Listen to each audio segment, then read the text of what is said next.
Hi, everybody. This is Tommy Lasorda. Listen to the Sandlot, the best thing that could happen to you. The one constant through all the years, Ray, has been baseball. Are you crying? It's a part of our past, Ray. There's no crying. It reminds us of all that once was good. There's no crying in baseball. Just a bit outside. Baseball will be very, very good to me. It's a simple game. You throw the ball, you hit the ball, you catch the ball. Personally, I think we got holes on that. The Sandlot Radio Network is on the air. And now, starting pitcher for the Sandlot, former pro player and Major League scout, Ted Howard. This is National League All-Star Justin Upton. Hi, this is Shane Victorino. Hi, this is Albert Pujols. Hi, this is David Wright. It's Derek Jeter of the New York Yankees, and you're listening to The Sandlot. Welcome to the Sandlot Radio Network Down Under podcast. It's the final show of 2025. We'll return right after the new year in 2026. The Sandlot, it's where everybody plays. It's a place of our own. It's our field. It's our neighborhood. It's our team. It's our home. The Sandlot is presented by Terramar Collective and sponsored by the Sandlot Radio Network, Grit Sports Collective, Guzman E. Gomez, and by Freestyle Pool Sydney. You can tune into the Sandlot every weekend on Sirius XM Radio MLB Network podcast platform and on YouTube, Spotify, SoundCloud, Pandora, Apple Music, and Simplecast. Last week's Sandlot Radio Network Down Under podcast featured the second half of an interview with Baseball's Australia's current CEO, former Major League player, Glenn Willow Williams. We also had a baseball lifer, very well known in Cronulla junior and senior baseball circles, a teammate of mine. We had Pedro Munro. This week on the Sandlot Radio Network Down Under podcast, we caught up with longtime Australian pro player and now minor league manager. He's been in the Detroit Tigers organization as a player and coach for 23 years. He's represented Australia as a player and coach. We have Andrew Graham. We also have a legend in the central coast of New South Wales and the ABL and in the Cronulla area. We have Michael Cambell, Cambo. We also have our Sandlot Champion Character of the Week, Emery Schwartz. We're going to start you off with Detroit Tigers minor league manager, Andrew Graham. Andy, thanks so much for being a guest on the Sandlot Radio Network Down Under podcast. No problem. It's great to be here. Andy, I've been doing radio for a really long time. I've been following your career. Back in the day when you were a player for New South Wales in the under-18 tournament, I put you in as a guy that, I would want to sign. And you end up going to college in the States, and we talked off air about what that transition was like as a kid from New South Wales, from Sydney, going to a small town in a part of America that you knew nothing about. Let's talk about that first. Yeah, it's obviously, I got offered by Seattle. I turned it down. I was just too young. And then I was unlucky to have an elbow surgery, which kind of deterred any other opportunities to sign professionally. So Andre Desjardins got me a scholarship. Someone reached out to me from Clarendon College in Texas and called me up early in the year too. It was like February, and said, "Hey, I'll give you a full ride to come play junior college." And I was like, "Let's do it." I had no idea where I was going in Texas, and it was in the West Texas Panhandle, which is nothing. There's nothing there except for feedlots and hauling hay. So I turned up to that, but it was a blessing. I was the first person to sign to that college, American or Australian. We actually signed another 6 Australians came along. Simon Walsh from New South Wales, Jonathan Hall from Wollongong, Michael Pelly from Newcastle. Who else? And Chris Lawson from Adelaide. So we had a good group of Australians going over, which made the transition a little easier for myself. But still, the culture change of going from a big city like Sydney to a town of 800 people. But and everyone asked me, "Oh, you must have hated going there," and I was like, "Not really," because I was on a mission to play baseball and try to go to professional baseball. So there was no distractions. It was weight room in the morning, then it was class, and then it was practice until the sun went down, and then you went night class or you just hung out with your teammates, and it was Groundhog Day, same thing every day until the weekends where you played six games in 3 days or whatever. And it was great. I developed physically and mentally, and it really helped me with my career getting ready for professional. Andy, let's turn back the clock to when you made a decision to start playing baseball, because it's not the number one sport in Australia. And I always ask Aussies about this. Why did you pick baseball? What were the influences that made you want to play this great game? You know what? As far as I know, and I've spoken to my dad about this, because obviously my dad was a huge influence in my career. He was my coach up to like 16 years of age. He played at the University of Macquarie in Sydney. And he played, and then he decided to get back into baseball and be my brother's coach. I've got a brother who's 2 years older than me who played state level for an under 16s, didn't do it at 18s. But so I went to watch the games when I was 4.5, and he's playing T-ball at 6.5. And anytime they didn't have a player turn up, my dad would slot me in. And that's when they realized I could hold my own, and I was good enough to hold my own as a 4.5, 5-year-old with these 6, 7-year-olds. So I just started playing with the older kids as a young age. So I think I ended up playing under 8 T-ball for 4 years because I was just so young. So it was with Kringai Steelers in Sydney, the same junior club that Travis Bazana comes from. Yes. So when I used to come back from Australian trips and go back to pay the respects to the club that I grew up in, there was a young 4-year-old Travis. We've got a great picture, actually, me, Willow, and Gavin Fingelson I think we did a home run derby there, and it was Travis's birthday on the same day. He's like a 7-year-old kid having, blowing out candles. And it's cool to see that, how far he's come in the game and chased his dream. I've talked about catalysts in Australian baseball, and there's ups and downs. It kind of goes on a roller coaster ride in terms of its popularity with the media. And Glenn Williams was one of those. Craig Shipley and David Nielsen and Graham Lloyd and some of the early guys that got to the big leagues and actually made an impact. They were catalysts, but then Travis being the number 1 overall pick in the MLB draft, it should have been a major catalyst, and I didn't see it at that level that it could have been.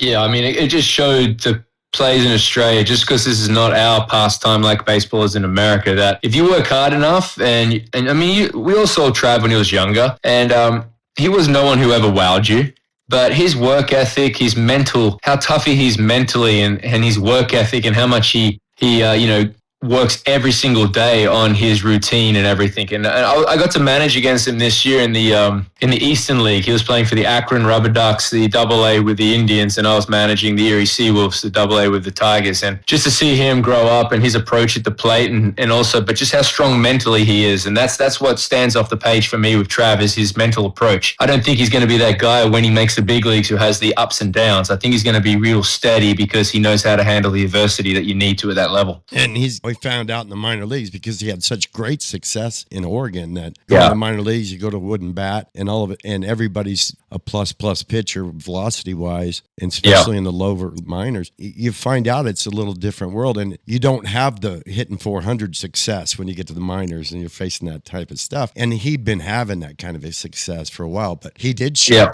that he can hit 260 and be okay with it.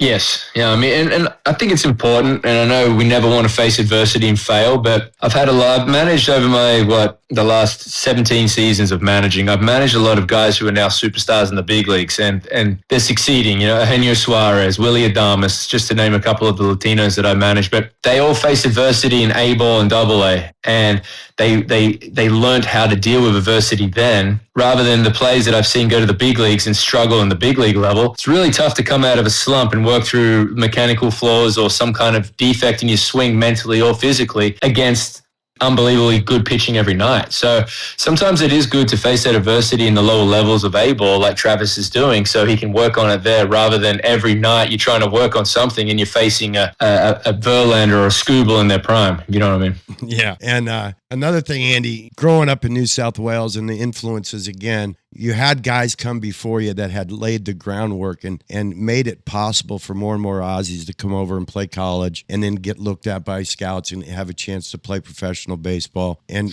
who were some of those guys that really were influential on you being able to do that? I mean, as a young kid coming from New South Wales, when I was in under 16 state, I made the under 15s, and I made the Institute of Sport with Andre Jajardin was the coach, right? And you had some older guys there, and we can talk about Chris Snelling, Morrissey, Craig Anderson, Ryan Rollins Smith. Even though we're the same age, you're seeing these guys sign early, and you're like, wow, Trent Olchin, Wayne Lundgren, I had a good group of guys who were all talented and wanted to work hard. Even though we're from different clubs around New South Wales, we all got together every Thursday and Saturday and just pushed each other. And that was great. But then when I made New South Wales back when I used to play, not the ABL, but the Claxton Shield, because I just missed out on the first ABL wave by like half a year. I was kind of on the trial squad in 99 and then it folded. But going and playing in the seeing Claxton Shield, and I've got Brendan Kingman, Craig Lewis, Glenn Williams. You've got Rodney Van Busen.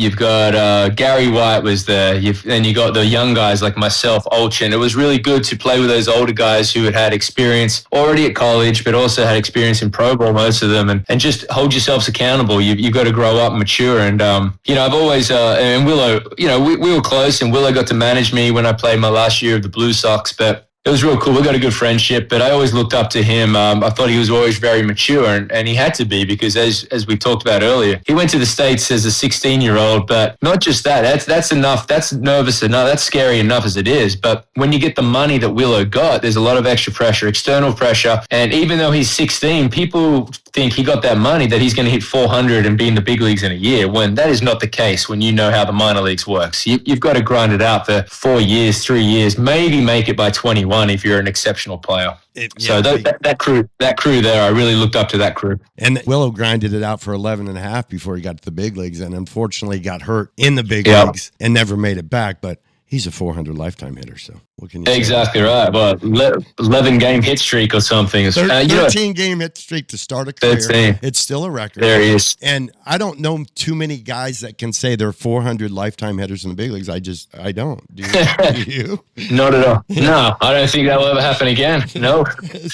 So he's got that to hang his hat on. And anyway, he was a bat boy for the Sydney Metros and the Sydney Wave, teams that I was involved with in the ABL way back in the day. So I got a lot of history with him and his family. So anyway, so those influences really helped you going into Texas and being in this small town. That's just nuts. And then you make a transition because West Texas is way different than South Georgia. So yes, you made is. Another transition in culture, and like Southwest Texas and that part of southeastern the United States, man, those are some way big differences in culture. Yes, they are. Yes, they are. And I was only at Armstrong. I was there for 2 semesters, and then luckily got drafted. So I look back at my college career, and I don't really remember much about that year. You know what I mean? Like it was just like a blip on the map. And I don't want to come across like that's a great, you played a whole year in a nice college, but it was just one of those things. I look back and junior college has really impacted me. I enjoyed playing junior college, my junior year of college, and I had success enough to get drafted. But I got drafted more of a defensive catcher. The reason I went there is because there'd been 2 or 3 catchers drafted in the previous 2 or 3 years. So one, I wanted to go to a warmer climate because I had already had an elbow surgery and I didn't want to go up into the snow and the cold. And I had quite a lot of D1 offers up north, but I stuck down in the south just to enjoy the warmer weather, and it ended up working out for me. I didn't have the best year, but I did enough to get drafted. We're with our Sandlot Radio Network Down Under podcast champion character of the week. He's young Emery Schwartz. He's playing for the under-18 Cronulla Sharks in the New South Wales baseball team, but he came through the Bonnet Bay Junior Baseball Club. His dad's heavily involved over there in Bonnet Bay. And the reason you're selected as the champ of the week, Emery, is because I see you helping out the youth of the game of baseball. And you being a kid that's in the under-18s and still willing to pass it on to the young kids, that's impressive. Plus, I know you got some ability. So thanks again for being a guest. No worries. Now let's talk about when you started playing baseball and why. I started playing baseball when I was about 3. My dad did it. I started at Bonnet Bay, and then moved to St. Pat's, and then ended up at Cronulla.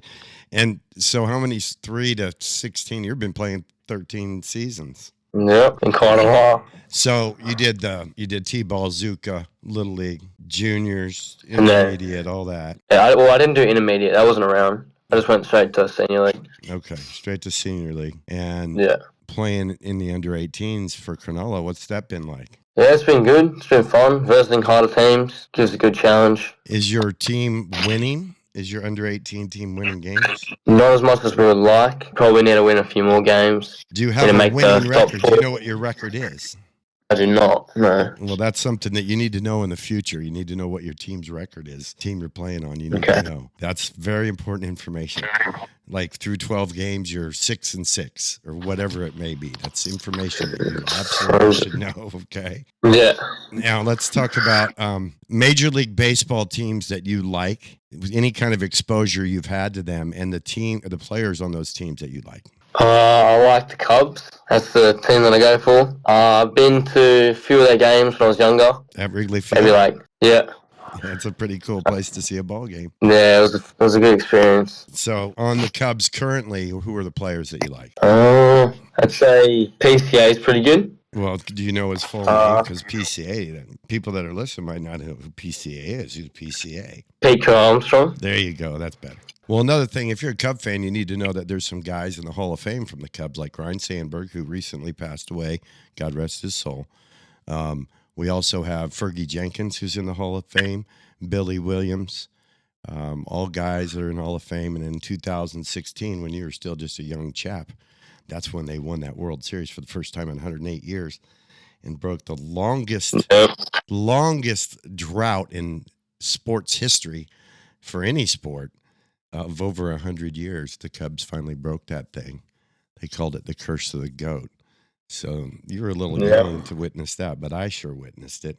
And I spent a lot of time in that organization, so it was bittersweet for me. Now, other Major League players that you like, because you can't just be Pete Crow Armstrong from the Cubs. There's got to be other guys. Well, he's not from the Cubs, but I like Brian Wu. I like watching him pitch.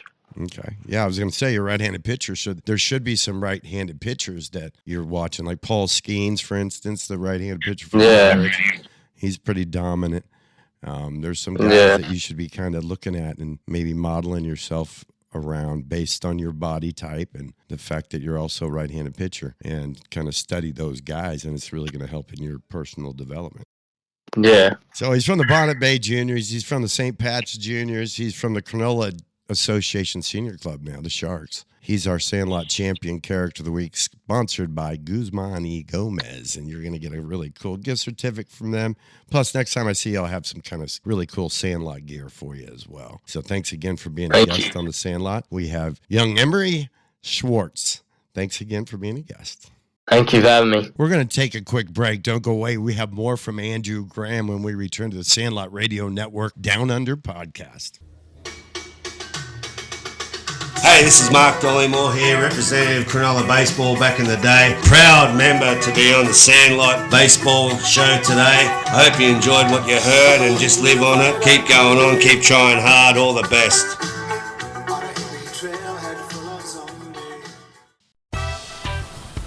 Terramar Collective isn't just a brand, it's a tribute. Born from the Southern California coast and inspired by the legacy of a father who helped shape the board riding world literally. Terramar Collective repurposes vintage flannels and rare finds, blending timeless style with surf heritage. Honor the past, wear the story. Find us on Instagram at Terramar Collective.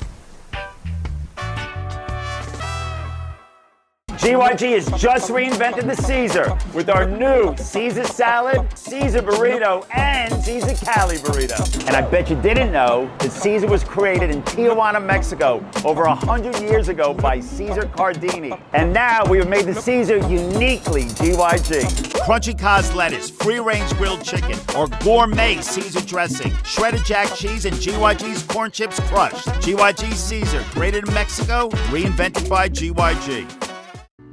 When it comes to building your dream pool, experience matters. For 33 years, Freestyle Pools Sydney has delivered quality pools that stand the test of time. Brothers Rob and Ben personally manage every job from start to finish, working closely with skilled, reliable tradies who take pride in their work. With regular industry award-winning builds, the quality of Freestyle Pools truly stands out. Experience, craftsmanship, and service you can trust. Freestyle Pools Sydney, built for life. Hi, everybody. This is Rick Mundy, former Major League player, former All-Star, and now broadcaster with the Los Angeles Dodgers. You're tuned in exactly where you need to be. It's Sandlot, and it's baseball. Talking baseball, the man and Bobby Fella, the Scooter, the Barber, and the Duke. They knew them all from Boston to Dubuque. Especially Shohei, Mookie, and the Judge. We're back with Andrew Graham. He's in the Detroit Tigers organization and has been for a really long time from Australia. Andy, thanks for sticking around on the Sandlot Radio Network Down Under podcast. No problem. Good to be here. Before we went to the break, we were talking about your time in college. You get drafted. We go into the minor leagues. You're a defensive guy. Catch and throw is a big thing, though. You show you can catch and throw, and you stick around. And you had a 5-year minor league career.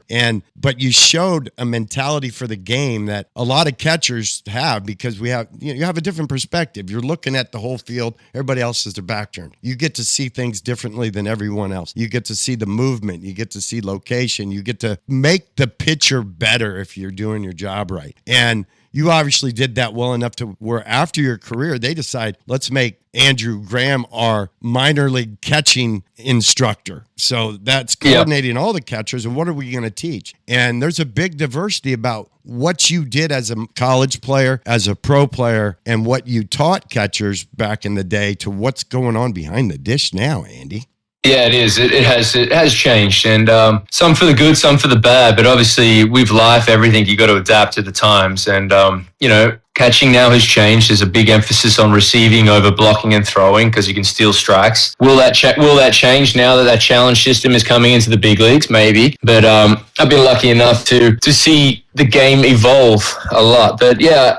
Going into the coaching with the Tigers, it was, when I played AAA in 2007 with the Toledo Mud Hens, and I went away to an Australian trip over to Fuchu, Japan, and I came back and my arm was shot, and I went and got an MRI, and I needed Tommy John surgery. So rehabbed back in Lakeland, where the Detroit Tigers facility is, and during that, coaches were coming up to me and saying, hey, man, you ever thought about coaching? You'd make a great coach. And I was like, not yet. I'm still trying to make it as a player. And that's, there wasn't much for me to do. We did our rehab and our physical therapy and our conditioning and lifting every morning. And then I'd go watch the rookie ball kids. And I just was bored. So I started working with the younger catchers. And I guess that's where the Detroit Tigers, the head coaches started seeing me working with the young guys. And the next spring training, I get released on the last day, and everyone's been released who's played pro ball at some stage. It is what it is. But when I had 25 of the coaches in the room while I was getting released, I thought it was kind of weird. And that's when they all went around and told me a positive about myself and asked me to become a full-time coach with the Tigers. So that was how the transition happened. I took like 10 days to think about it, and I decided to do it.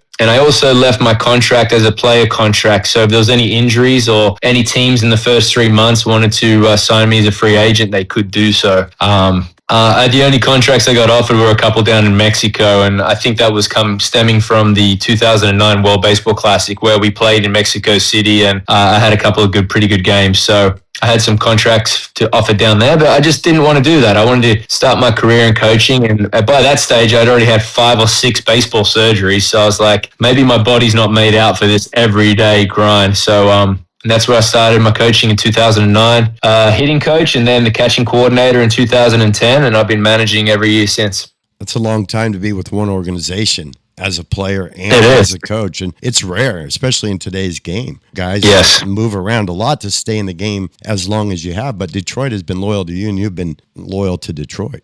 Yes, yeah, definitely. Yeah, I mean, I've always been a loyal person, and I got that from my dad. But, I want to keep working my way and trying to make it up to the big leagues. And if that means I have to go with another organization, then there's no problem with that. But sometimes it's right time, right place in life with everything, So sometimes you have to make a move, and we'll see what happens. Andrew Graham is now managed in the New York Penn League, the Midwest League, the Florida State League a few times, and also in the Eastern League. And the Eastern League is AA. I played in Erie, by the way, when it was the New York Penn League. I think you got a new ballpark, though, because we played in the back of a junior high school that apparently Babe Ruth played at one point. And so it's a little different, but yeah, I got time in Erie as well.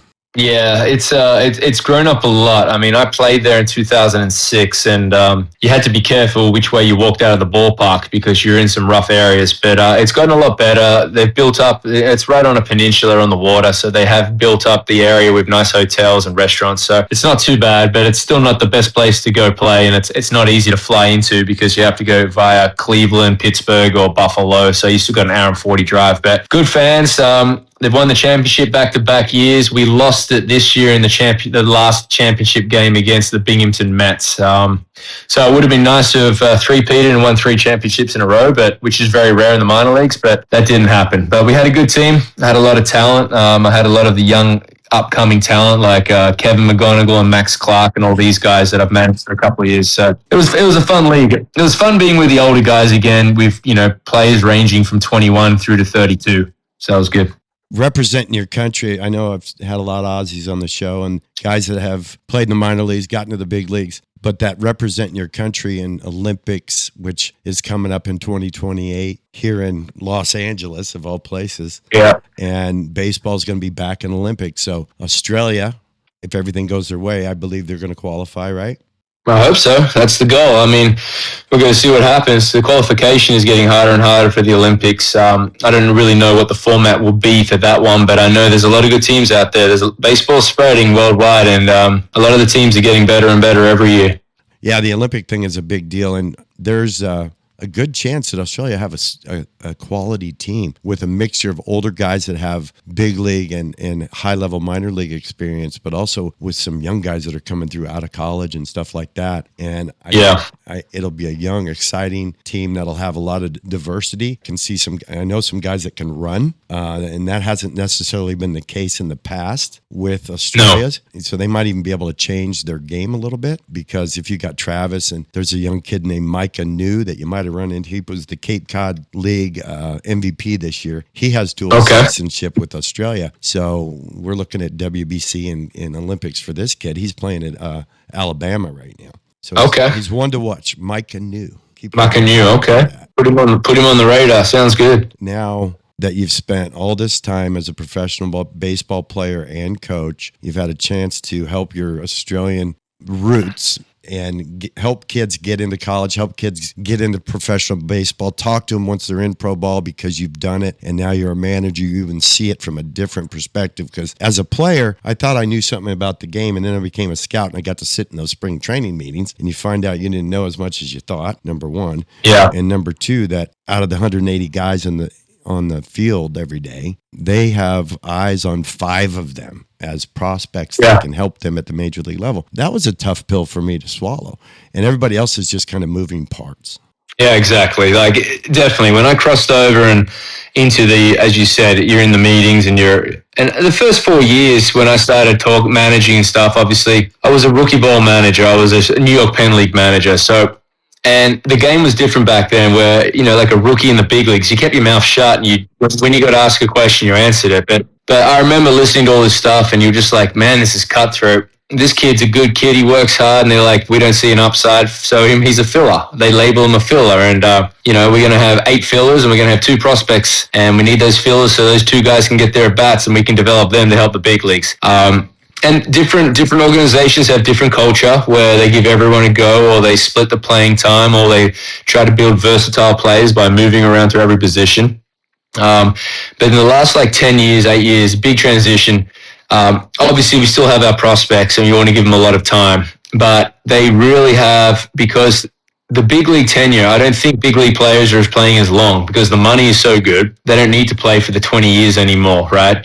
There's more of a turnover. The average age is getting younger in the big leagues. So now it's just like, hey, whoever performs, let's give them time as long as the prospects are still getting their time, because there are, especially in America, as you know, Tad, there's the little leagues, the USA, the perfect games. They play so much baseball, but these kids are ready and developed and a lot finely tuned mechanically than all the players back in the day. So they're ready to go when they come into the minor leagues, and it's just about getting consistency with the wood bat and getting used to all these power arms that we have in the game now. You know, average fastball right-hander at like 95.9 and a lefty at like 95. It's just ridiculous how and that's the average. I mean, obviously bullpen arms, you're looking 97, 98. It's ridiculous. And that's about a 5 mile an hour jump from the average when I was scouting. So yes, it used to be.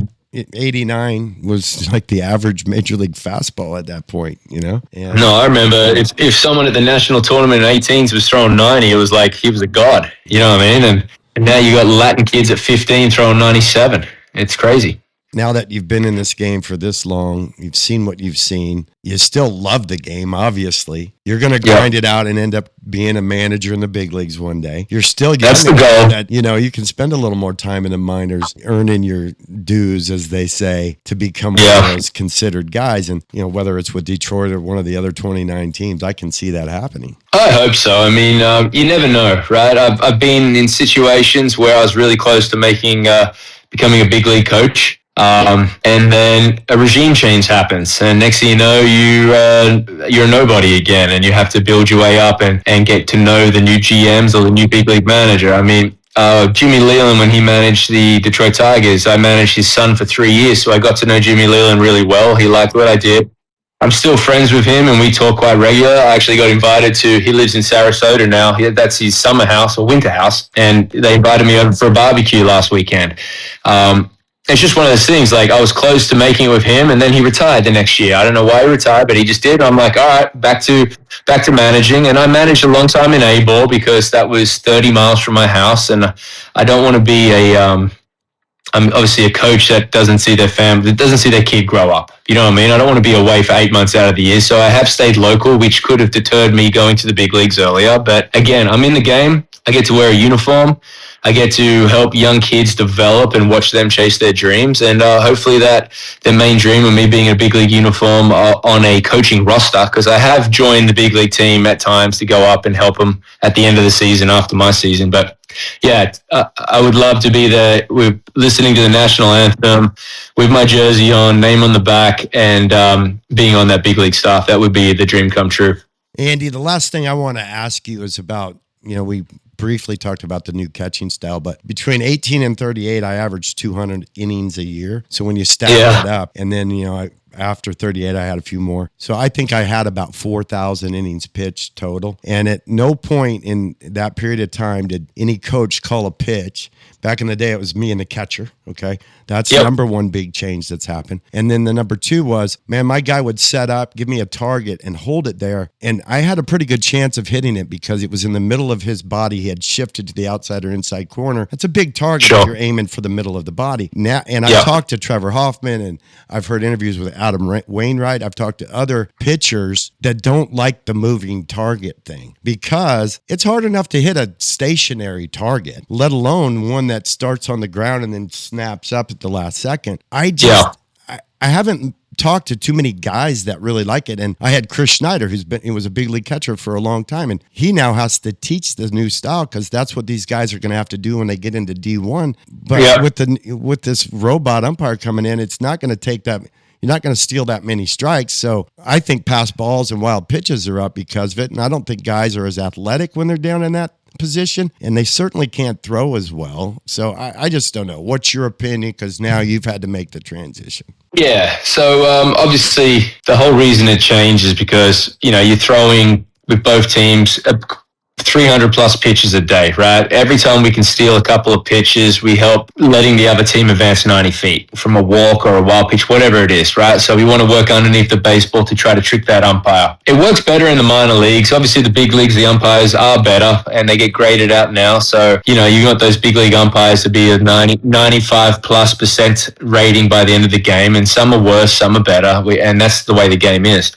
Since the receiving on a knee and ripping the ball up, especially in the A balls and even in the AA, rookie ball especially, they try to move their hands so fast that, there's pass balls and wild pitches all over the place. They don't know how to do it yet. It's not an easy thing to do, but when a catcher gets it and they know how to do it, they can really steal some pitches that way.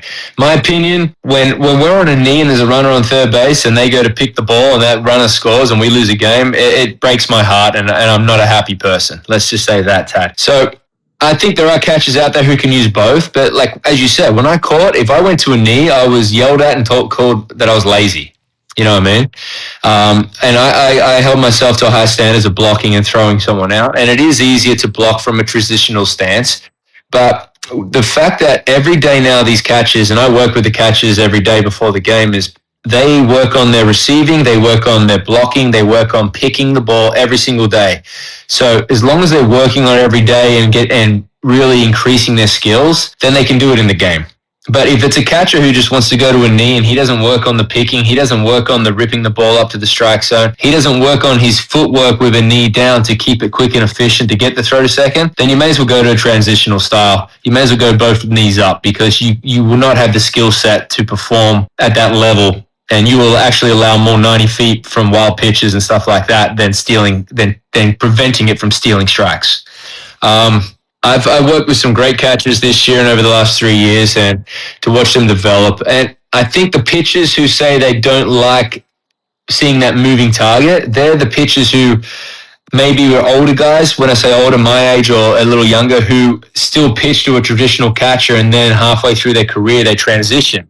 Because none of these pitchers now even really comment about that glove moving. Now, I know in the Tigers organization, it's mandatory that catcher sets up big target open in the middle of the zone. We don't even set up on the corners anymore. Maybe 0-2, you get one chance to move off the dish to chase the punch out, but we want you to rip your best pitches off speed or fastball down the middle, keep it low, or elevate the fastball, whatever, but we don't want to miss east or west. We want to miss up and down, because that's where the strike zone goes. But I've seen the catchers. I mean, a catcher who does that correctly. I know the Tigers. Dylan Dingler, I've worked with before, and he just won the Gold Glove in the big leagues as a rookie. Watching him, that glove move, it's poetry. I mean, it's amazing how well he does it. But again, behind the scenes, people don't know how much he's working for that movement, because it is not easy to do. I mean, I caught for 6-7 years in the minors, plus on the Australian team for over 10 years, and I get in there sometimes and I try to work on that movement, and maybe I can get it, but I'm nowhere near as smooth and quick as these guys. But it's a mindset. Now, I was lucky with the Tigers that we never called pitches. I was against it. I was like, you'll never be able to develop yourself in your game calling with a coach calling your pitches. But we do, before the game, probably half an hour with the starting pitcher and the catcher. Every day we dive in deep on the lineup, and we give them a real good blueprint of how to attack these guys with their hot zones, cold zones, first pitch swing and miss, and what off speed. Do they like the ball up, down? As you know, there's so much analytics out there now. We could go so in depth with the whole lineup that you don't even need to look at this guy's swing, and you could actually have some success. But that's where I also like to combo the analytics with our eyes, because I will never be a guy who goes straight analytics, because what you see on the field with your eyes and someone's approach, their body language, how they're reacting to an inside pitch or whatever it is, that's going to give you feedback of how to pitch a guy too. So I think it's important that catchers developing now, until the game becomes 100% ABS, which it never will. The Players Union, in my opinion, will not allow that. Catchers still need to be on a knee and try to steal some pitches. But they have to put the time in off the field to work on their picking, their blocking, and that quick movement from south to north, or having a good glove load and a good body press to be on time. They need to work on it, and they'll have success. But you've got to put the time in. It's a highly skilled position, but what people don't see in the stands is the 2 hours a night they're studying the analytics of the other team. They don't see the half an hour really detailed meeting we have with the starting pitcher and the catcher every single day before that game. And now that you're playing 6-game sets in the minor leagues, it's like, hey, by that third game, you don't need to really dive into the analytics too much, because you're going to play these guys 6 games in a row. It's not like the old schedule where you play 3 or 4 games and then move on. It's 6 games against the same team. You can really put some kids in a slump, let me tell you. Yeah, you can figure out what their holes are pretty quickly after 18 at bats. Well, exactly. He's Andrew Graham, from the Ku-ring-gai Steelers T-ball for 4 years to New South Wales to small town junior college in Texas to Armstrong State and D1 Big South Conference to the MLB draft, and minor league player with Detroit. Now been managing and coaching with them for 17 years, is it? Yeah. So that's 22 years professionally. You've also played for the Australian team, WBC, Intercontinental Cup, all that stuff. And you're now part of the coaching staff for WBC and hopefully Olympics in 2028. I just want to thank you for being one of those guys that stuck with the game, can share his knowledge back with the people in your country, help their program become better, stronger, more recognizable worldwide. It's guys like you that make the difference, Andy. So I want to thank you, and thank you for being a guest on the Sandlot. I appreciate it, Ted. Thanks for having me, and anytime, man. I love talking baseball, and I love giving back to Australian baseball, and just hearing all these names pop up, brings back great memories of all the teammates that I've had along the way and coaches. Hi, this is Todd Helton, and I still listen to The Sandlot. This is Ryan Braun from the Milwaukee Brewers, and you're listening to The Sandlot. This is Nate McLeod, National League All-Star with the Pittsburgh Pirates, and you're listening to The Sandlot. This is Mike Cameron from the Milwaukee Brewers, and I'm still listening to The Sandlot. I think I'll go on and walk about and find out what it's all about. GYG has just reinvented the Caesar with our new Caesar salad, Caesar burrito, and Caesar Cali burrito. And I bet you didn't know that Caesar was created in Tijuana, Mexico over 100 years ago by Caesar Cardini. And now we have made the Caesar uniquely GYG. Crunchy cos lettuce, free-range grilled chicken, or gourmet Caesar dressing, shredded jack cheese, and GYG's corn chips crushed. GYG Caesar, created in Mexico, reinvented by GYG. When it comes to building your dream pool, experience matters. For 33 years, Freestyle Pools Sydney has delivered quality pools that stand the test of time. Brothers Rob and Ben personally manage every job from start to finish, working closely with skilled, reliable tradies who take pride in their work. With regular industry award-winning builds, the quality of Freestyle Pools truly stands out. Experience, craftsmanship, and service you can trust. Freestyle Pools Sydney, built for life.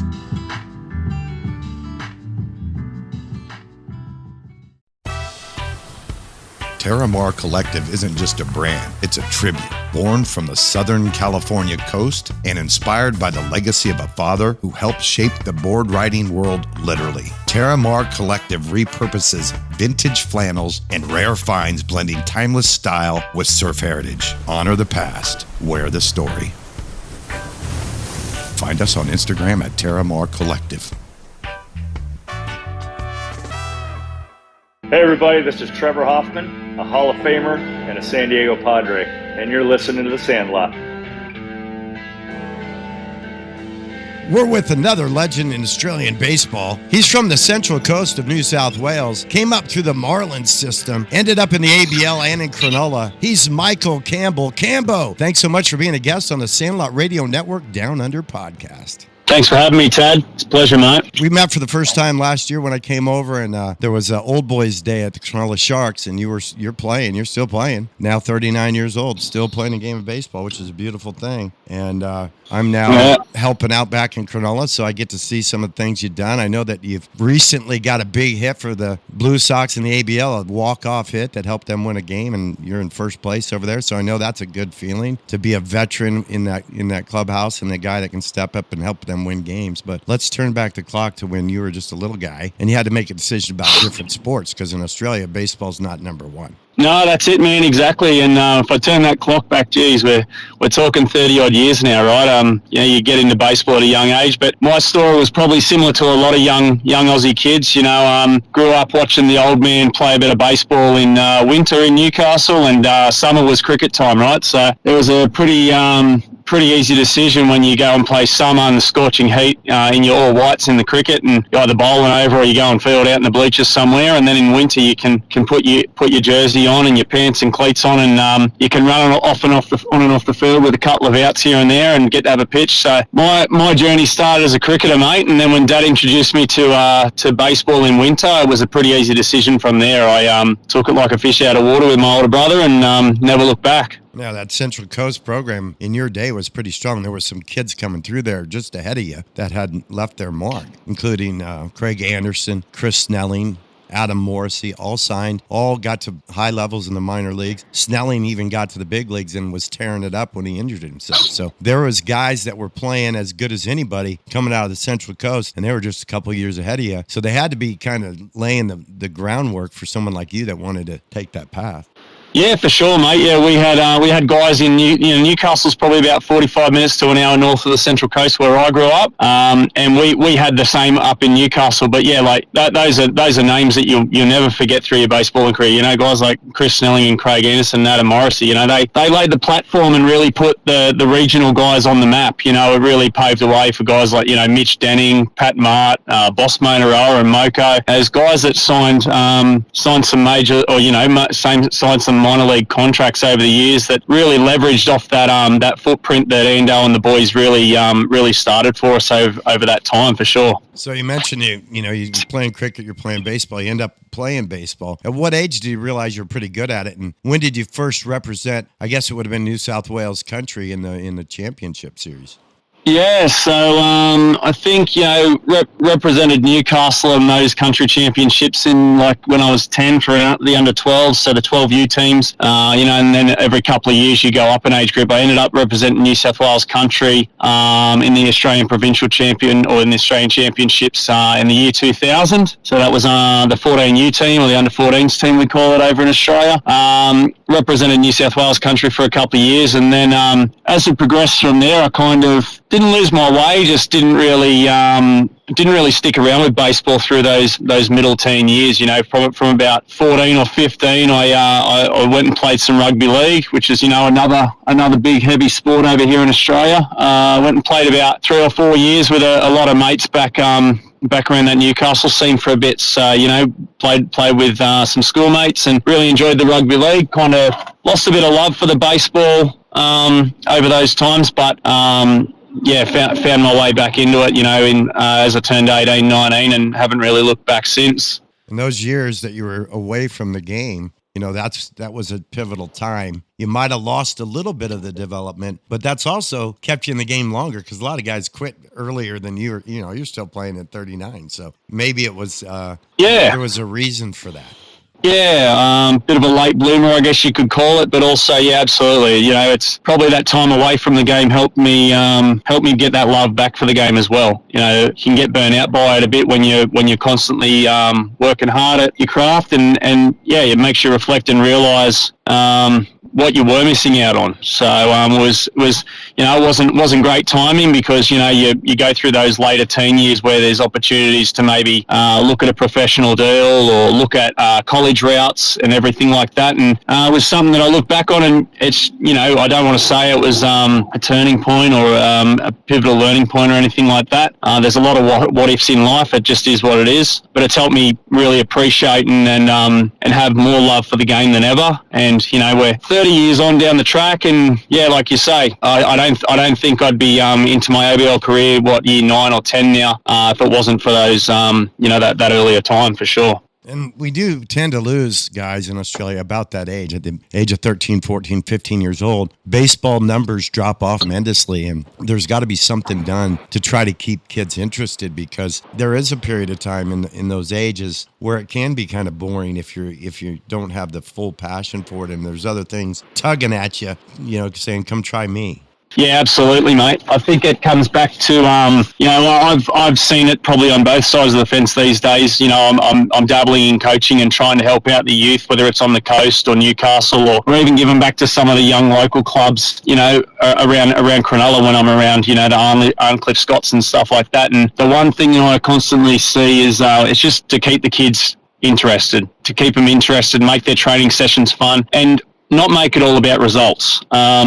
we definitely have to get to that point where competitive nature and winning helps drive that competitive nature. But at such a young age and an impressionable age, we need to keep it fun and need to keep the kids engaged. And I think when we go back to club ball and we go back to camps like you do and stuff like that, there definitely is a thing about fundamentals and how people learn more skills in the game, but it's definitely about keeping that engagement and keeping it fun for the young guys. That's all I can really think about in regards to how we keep more numbers in the game, for sure. Yes, because it's a problem in not just in Australia, but in America and other countries where we play baseball. That's kind of an age where kids lose interest, and it's because they're jumping up to a bigger size field, and if they haven't fully grown yet, and some of the other kids have, they can't quite compete at the 90 feet and the 60 feet 6 inches because they've been playing on shorter fields. So it's a big jump, and not everybody can make that successfully. And as you know, it's a game of failure anyway. So if you start to fail more because before you were beating out that ground ball in the infield, now you got to go an extra 10 feet and you're half a step away and you're out. It's a bad feeling. So kids, they lose their interest when they start having less success.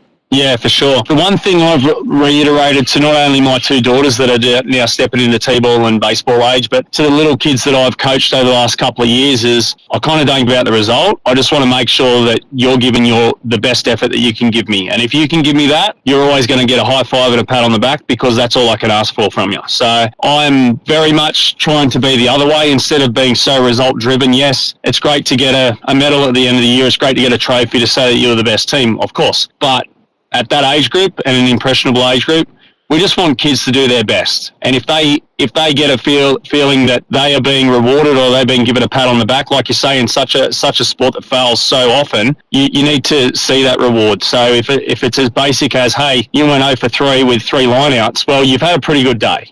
As much as it doesn't look like it in the stat sheet, as much as it doesn't look like it to the outside looking in, that's a pretty good day in baseball. If I know I've scolded 3 balls straight to fielders and it just hasn't fallen my way, tip your cap, tomorrow's the next day type of thing. So I'm all about just making sure that, those kids that are putting in the hard work, that are showing that their effort and their intensity levels are there for that small amount of time during a game or during your practice, that's all you can ask of. And, I've got a couple of guys that I help coach with and help try and instill this back into some younger age groups because I feel like the game has digressed over its time. I've seen it go into an analytics style compared to what we'd grown up playing in. So that analytics style can really tug on the heartstrings and can really bear on a kid's shoulders when he's not hitting a ball as hard as he can or throwing it as hard as he can that he knows he's got in his tank somewhere. That can really wear down on a kid pretty quickly. So to help bring them back to a level curl and go, hey, it's not always going to be your best day. But if you can give me 80% while the other guys are giving me 80 and 100%, we're going to have a pretty good team around us. So some kids need to understand that it's okay that you're not going to be at 100% every day, but as long as your effort's there and you care, that's all that a coach can ask for.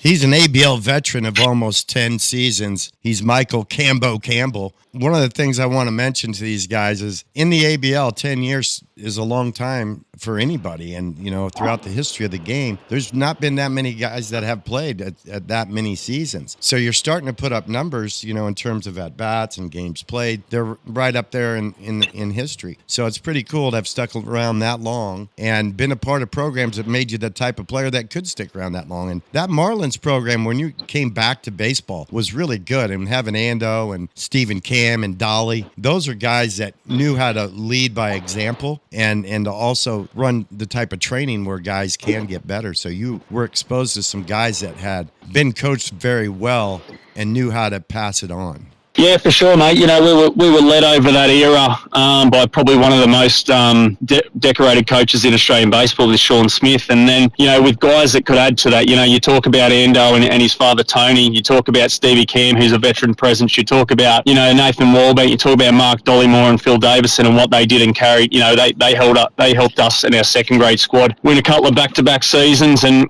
when you've got those guys that are really good with coaching and fundamentals, and then you've got those raw, experienced leaders like the Dolly Moores and the Stevie Cams and that around, and I'm only touching the crust of it. There's so many more names that I could rattle off, but when you've got those guys around, not only at a training atmosphere, but, you know, from 18s all the way through to first grade at the night time, mate, it's hard not to, you know, still have love for the game. It's hard not for that to rub off on you. You know, the learnings that I got from the Marlins program over the good probably 10 or 12 years that I was involved with those guys, are a bit longer. They're invaluable. You know, that's part of the reason why I'm still at where I'm at. He's Michael Cambell. We're going to take a quick break. Don't go away. We have more from Cambo when we return to the Sandlot Radio Network Down Under podcast, presented by Terramore Collective. Hello, everyone. This is Tony Adamson from Perth, Western Australia. I listen to the Sandlot. I'm a baseballer, Hall of Fame member in the Australian Baseball Federation, West Australian Baseball Hall of Fame, and also the West Australian Sporting Hall of Champions. Happy to be on, and I've really enjoyed it. Thanks, Ted.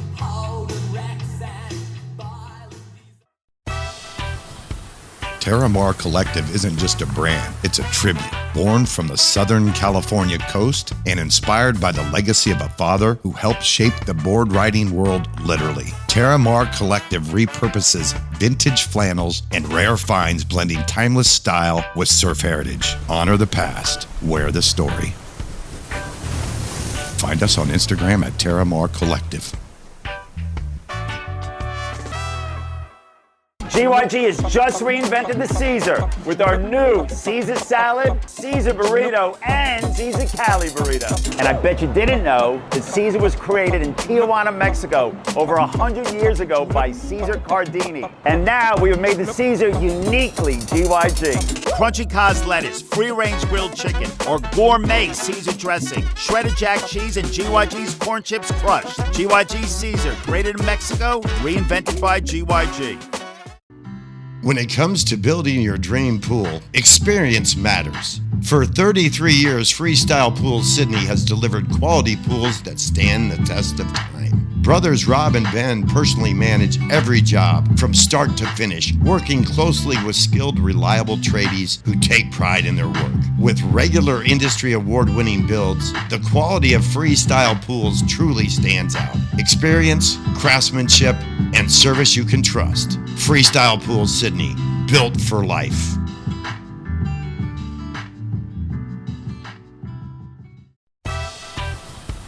Terramore Collective isn't just a brand, it's a tribute. Born from the Southern California coast and inspired by the legacy of a father who helped shape the board riding world literally. Terramore Collective repurposes vintage flannels and rare finds, blending timeless style with surf heritage. Honor the past, wear the story. Find us on Instagram at Terramore Collective. It was pretty much decided for me to play baseball when I was born. The Sandlot's where it all starts, doesn't it? I wasn't bigger than everybody. I just threw harder. It doesn't take any talent to hustle. If you don't pull for the Dodgers, there's a good chance you may not get into heaven.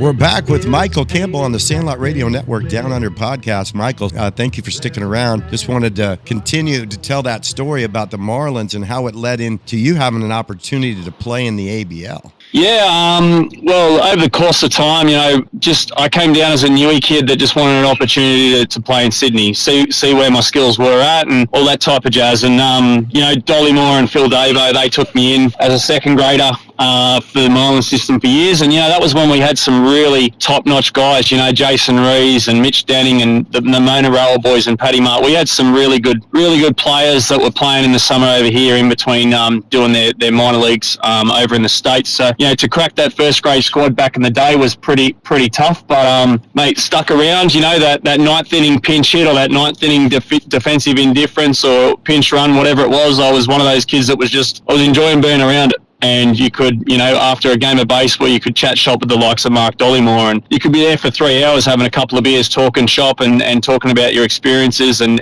what you could do better and stuff like that. So that, you know, that pushed me into the first grade squad after a bit of perseverance. And just over the course of putting up numbers in that Sydney State League for a few years, there was an opportunity one season to do a spring training with the Blue Sox. And I did the spring training, went through all of the hoops with Jason Pospisil, who was the head coach at the time, and didn't make the cut for the opening roster. And then an injury happened literally first day or two within opening round of, I think it was 2016-2017 season. And I got a phone call. I was at a concert with my now wife and missed the phone call, rang him back and said, "Hey, what's up?" And he's like, "Hey, I need you to be on the roster the next day." So I packed my bags that night and straight into Blacktown the next day, and next thing you know, we're versing Adelaide, versus Adelaide at Blacktown, and yeah, it all goes from there, mate.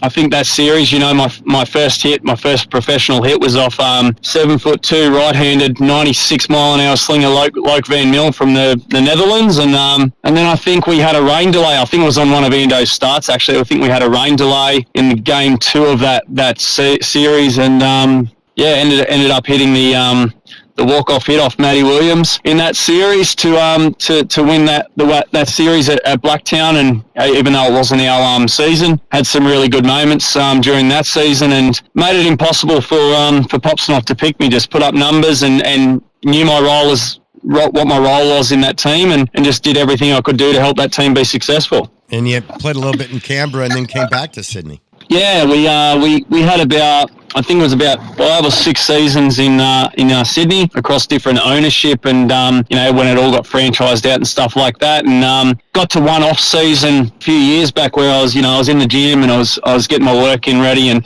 typically it's the phone lines and everything's pretty dormant around ABL contracts and stuff like that for a long period until it gets to September, October, before the season starts in November. You don't really hear much about anything. And one off season, I had Keith Ward and Sonny Singh, who was the GM of Canberra back in the day. They were texting me. They were ringing me every 2 weeks. What are you doing? Where are you going? We want you down here. And I was getting crickets from the then owner of the Sydney Blue Sox, and obviously his priorities weren't the Sydney Blue Sox. He had a few different business ventures up in the air, so I could tell that it wasn't working well for me, Tad. It's one of those things where you want a bit of surety. I work a full-time job outside of this.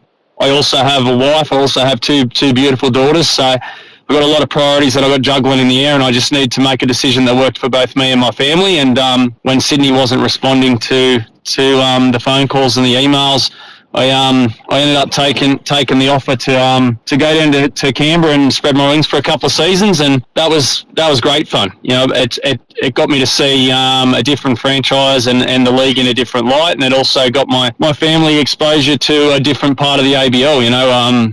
For us to be able to travel to Canberra every second weekend and enjoy something other than what was Blacktown then. It was great. Made some beautiful friendships down there. Learned a lot of lessons, and now I'm back over in the blue again, which is it's home. It's I never wanted to leave Sydney, but it's pretty hard when, like you say, you treat it like a business as they do, and you need to see what your options are. So. Did you play with either Nick Schumpert or Shane Opitz? Because those are two guys that are from Colorado that used to train in my Sandlot, and I know they played for Canberra. I'm just wondering if it was the years you were there. No, I think they were a couple of years prior to my time there, Tad. I was only sure I was 2022, 23, and 23, 24, I think it was. So, but yeah, no, they were just both a bit before my time. And back in Sydney, and then with the Cronulla Sharks, I know you're such a big influence on the young kids that are in that major league program here in the New South Wales League. And it's so good for them to have someone like you that they can watch, see how you go about your business, how you prepare, and then also give them pointers when they do something in a game that you can obviously see and subtly mention to them in a way that helps them to develop. Yeah, that was part of my reason going to Cronulla, Tad, seeing the opportunity there and where they were at a few years ago compared to where they're at now. There was always opportunity for growth, not only with the playing group, but just as a collective, as an association. I know there's some really good people in the junior system doing what they're doing with Cronulla baseball, and there's no reason why that shouldn't flow into Major League, right? So I saw that as an opportunity to help give back. I'm not there every training, I'm not there every day doing my thing, but when I am there, like you say, just trying to help give some feedback, give some guidance to the younger guys. There's some really good kids around that association at the moment that's all they want. They're putting in the time and effort, and we're starting to see that in our major league squad now. And we're seeing guys that were in the juniors last year that come and did some trial training nights with us last year, and now they're in the major league squad, and they're putting in the work and the effort, and they're getting their opportunities, which is all you want to see, right? You just want to see the next generation hopefully just flourish and learn from the things that you've helped them along with, and take that into their day to day. So yeah, that's all we want to see from that Cronulla baseball side, mate. Is just see the kids turn into what they want to turn into.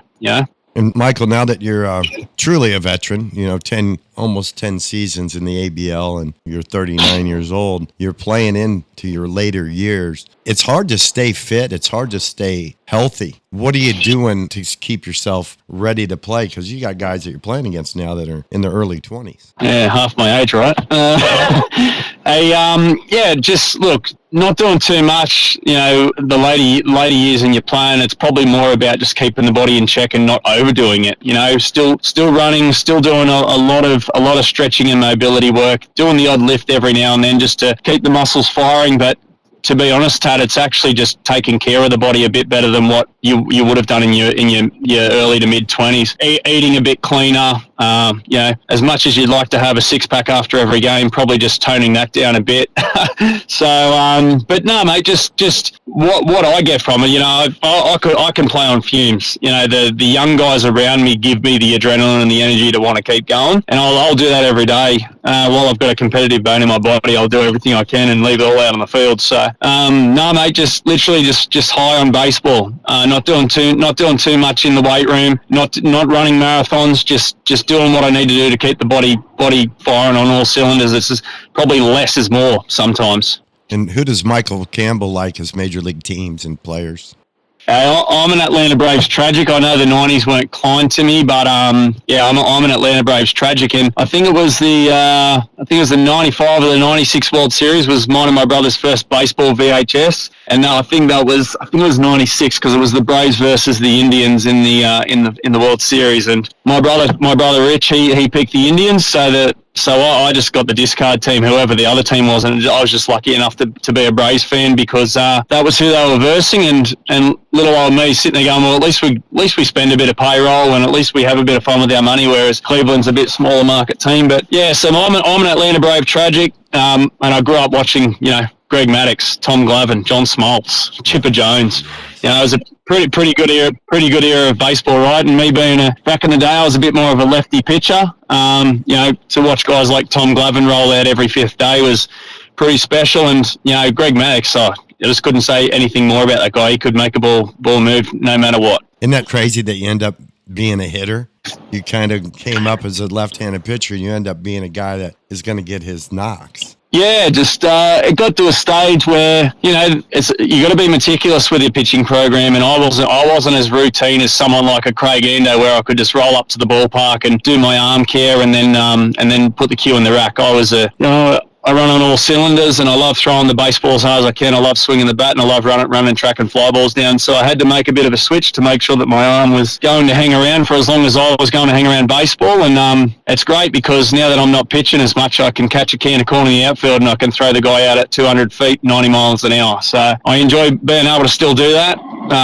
It's just...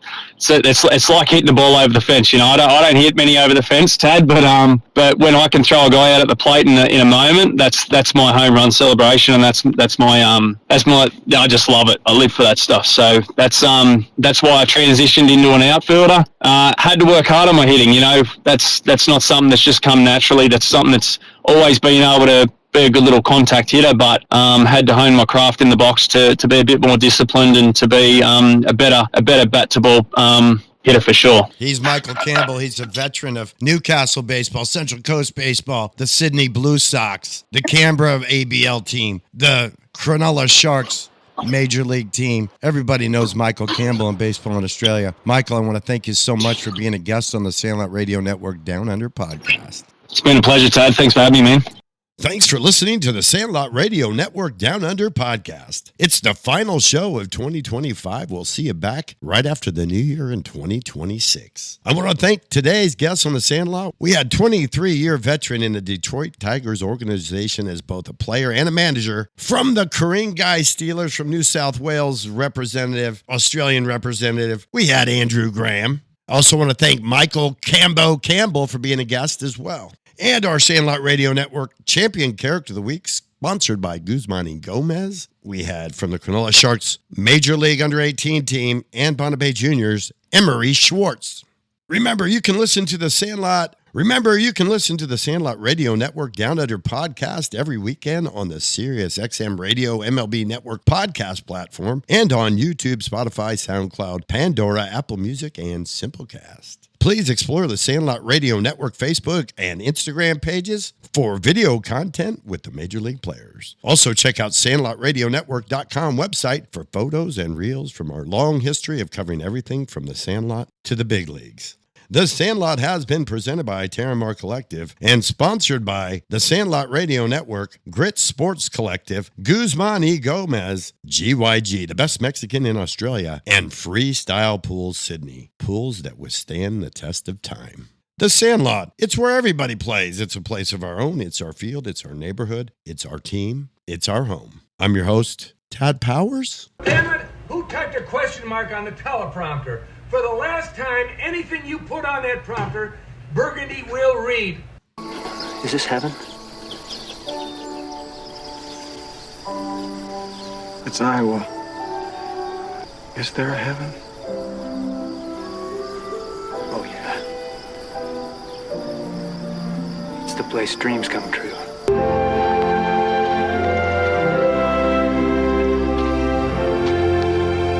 Hey, Dad? You want to have a catch? I'd like that.